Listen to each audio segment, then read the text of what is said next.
correspond, là encore une fois, à quelque chose de bien concret. Alors, on a fait le tour de... on va s'arrêter là peut-être. D'où vient le nom Égyptus? Il faut, pour terminer, faire un tout petit peu d'étymologie et se rappeler que ce nom Égyptus est du latin. Donc on a reproché à Joseph Smith de faire remonter le nom Égypte, pays d'aujourd'hui, à ce nom Égyptus, cette grande découvreuse. On parle un verset du livre d'Abraham.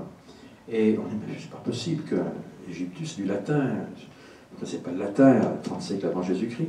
En réalité, Égyptus, Égypte, comporte une triphtongue intéressante, G, P et T.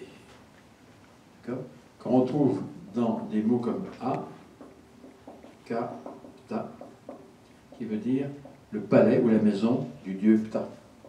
Voici le dieu Ptah, le fondateur, celui qui a créé l'homme sur un tour de potier. Donc c'est un dieu secret, c'est un dieu qu'on n'approche pas, c'est un dieu qui est défendu d'accès en quelque sorte. Donc, Akapta, la maison ou le palais du dieu Ptah, comporte effectivement les trois triphtongues, les trois consonnes qui nous intéressent, qui semblent bien avoir été les trois lettres, trois consonnes sur lesquelles le mot Égypte s'est fondé.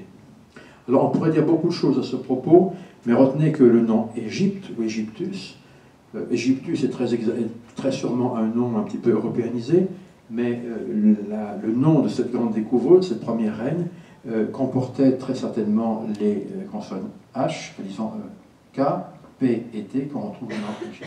Donc il y a un lien, encore une fois, un petit peu viscéral et gémellaire entre cette ancienne notion, ce lieu, Akapta, qui est également le lieu de Coptos,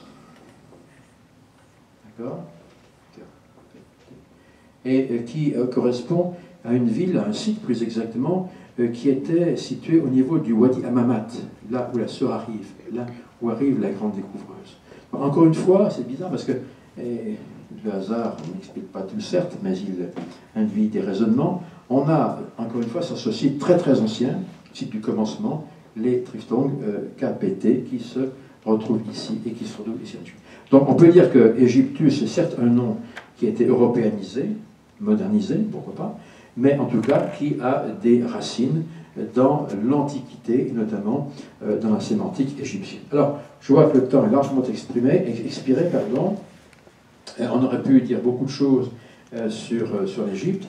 Est-ce que vous avez des questions, avant de vous endormir tout à fait, à ce propos? Tout a été compris? C'est un petit peu difficile de suivre, mais enfin disons, les photographies, les clichés nous montrent un petit peu, la diapo nous montre un petit peu ce qu'il faut en penser. Qu'en penser? C'est extrêmement simple. Le livre d'Abraham ne peut pas être congédié et renvoyé aux oubliettes d'une façon de revers de la main. Il y a dans le livre d'Abraham, dans la constitution de cette grande nation égyptienne que décrit Abraham, chapitre 1, des éléments qui correspondent à l'histoire. On ne peut pas, j'allais dire, les conjuguer ainsi, des éléments qu'on ne peut pas passer sous silence. Le livre d'Abraham a effectivement une résonance tout à fait historique, démontrée aujourd'hui. Voilà, ça fait un plaisir d'être avec vous aujourd'hui. J'espère que la plongée dans le passé et également dans le temps et dans l'espace vous a plu. Mais encore une fois, nous avons, quand nous lisons le livre d'Abraham, une merveille entre les mains qu'il faut effectivement redécouvrir. Voilà. Et le témoignage que j'ai du livre d'Abraham est extrêmement vif, parce que j'ai beaucoup travaillé dessus. Frère Pasquale est d'ailleurs le témoin maintenant.